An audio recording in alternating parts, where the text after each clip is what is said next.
Pierre-Georges Despierres, vous publiez Les Gélatineux aux éditions L'Harmattan. Vous êtes psychanalyste, photographe, écrivain, auteur d'essais et de romans. Pouvez-vous nous présenter ce livre et le présenter pour les gens qui ne le connaissent pas? Ce que je peux dire, c'est que ce roman a été construit en deux parties. La première, il y a déjà quelque temps, à la suite d'une anecdote familiale où on raconte qu'on avait volé les bijoux de ma grand-mère. J'avais commencé à échafauder une histoire policière pour retrouver ces bijoux, essayer de faire un petit roman d'aventure là-dessus.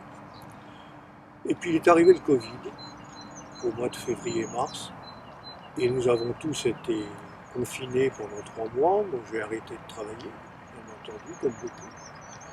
Et c'est là où j'ai repris un certain nombre de manuscrits qui étaient en route, et j'ai retrouvé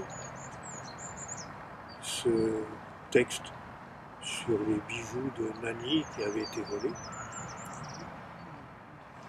Et comme je fonctionne beaucoup par intuition, je me construis rarement mes romans de manière très logique.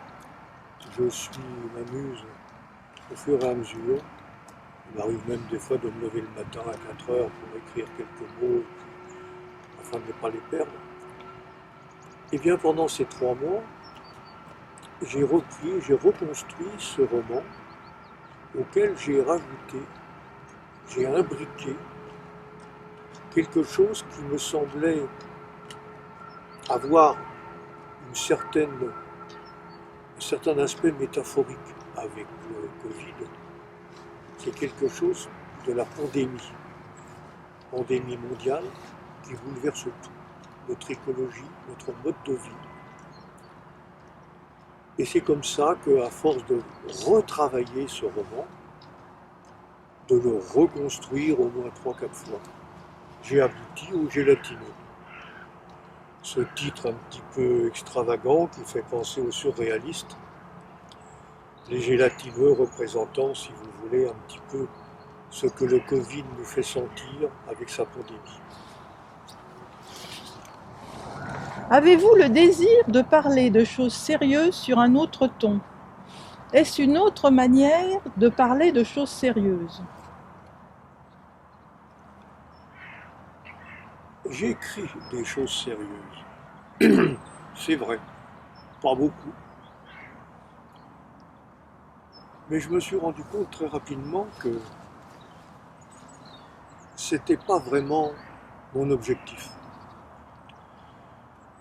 C'est vrai que je suis tombé dans le penchant de faire des travaux un petit peu à orientation universitaire, où on parle de psychanalyse très sérieusement, on parle de Freud, de Lacan, etc. J'ai une formation de clinicien hospitalière qui m'a conduit un petit peu à ce sérieux. Mais lorsque j'écris, que je laisse mon intuition fonctionner, je me rends compte que ce qui est beaucoup plus naturel, c'est de laisser mon inconscient s'exprimer. Cet autre que souvent on écoute laborieusement chez les patients, il faut que je l'écoute chez moi-même. C'est pas facile. Ça s'appelle la muse, si on veut. Si bien que j'écris des textes qui paraissent un peu surréalistes, et j'aime bien ça.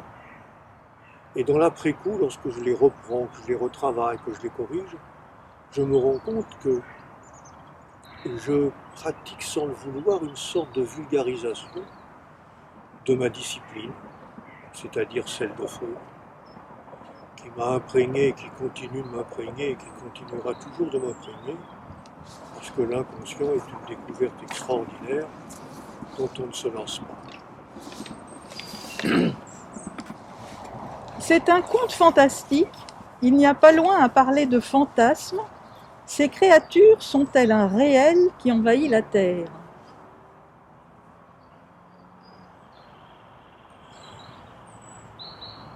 dans cette partie fantastique,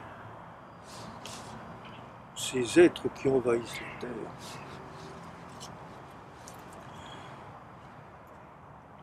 est-ce que ce n'est pas une métaphore de ce que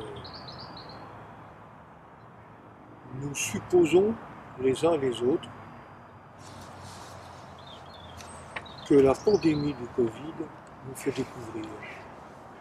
C'est-à-dire qu'il va falloir changer notre mondialisation, changer notre vision de notre développement. Alors peut-être que l'écologie a quelques tonalités un peu politiques, mais je ne parlerai pas de cet aspect-là. C'est un retour au Dieu de la nature. C'est un peu ce que disait Spinoza, mais revenons à des choses simples. À travers du fantastique, je suis amené à me rendre compte que j'évoque des désirs qui sont, à mon avis, ceux de mes contemporains aujourd'hui. Ce n'est pas ce que j'ai fait en l'écrivant, c'est ce que j'ai constaté d'avoir écrit en le reprenant et en le corrigeant. Car le grand mystère de ma façon d'écrire, c'est de découvrir, une fois que c'est publié, ce que j'ai écrit. Et en tant que lecteur, je suis parfois très surpris que cet écrivain-là a dit ça. Et ce ça, c'est bien souvent ce que je pensais. De qui aimeriez-vous avoir une préface pour ce livre? Oh là là, quelle question! Quelle question! J'avoue que je ne saurais pas répondre. Il n'y a pas un auteur vivant ou même très ancien ou moyennement ancien? Il y a quelques auteurs que j'aime beaucoup,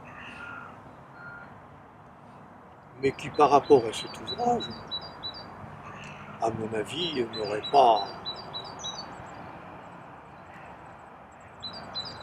à écrire quelque chose.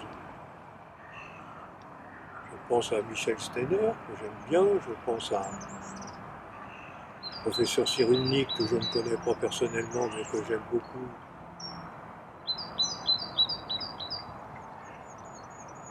Vous m'embarrassez. Et parmi les anciens, des chantres de la nature comme Spinoza, Jean-Jacques Rousseau. Vous pouvez avoir une préface de Jean-Jacques Rousseau, hein, tout est permis.